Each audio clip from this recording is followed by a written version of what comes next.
Le produit que nous développons est un pesticide biologique. Un pesticide biologique, c'est-à-dire des substances naturelles qui sont sans aucune toxicité ni pour l'être humain ni pour l'environnement et qui, contrairement aux fongicides classiques qui vont tuer le pathogène, notre produit ne va rien tuer du tout.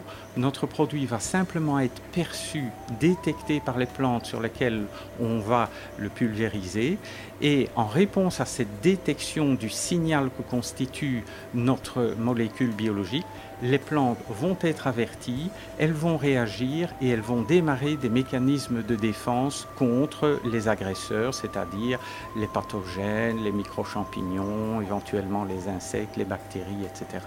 C'est une recherche fondamentale qui a été possible grâce à un FIRST accordé par la région wallonne, et c'était un FIRST post-doctorat qui m'a permis de recruter un chercheur cubain et qui est venu ici développer une idée que j'avais introduite auprès de la région wallonne.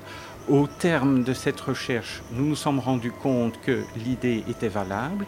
Elle a été brevetée grâce à l'appui de la région wallonne de nouveau, ce qui m'a permis d'introduire une demande de FIRST spin-off. Après 2 ans, 3 ans de FIRST spin-off, nous avons pris la décision de créer une société spin-off au sein de l'université et c'est cela qui nous a permis d'arriver à un produit aujourd'hui commercialisable.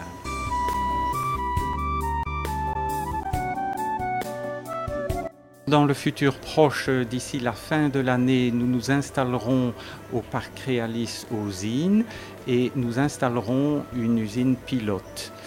La deuxième étape sera d'obtenir l'homologation de notre biopesticide, de notre éliciteur au niveau européen. Nous espérons avoir cette homologation en 2013 ou au plus tard début 2014. Et la troisième étape, eh bien, ce sera une étape carrément industrielle en 2014.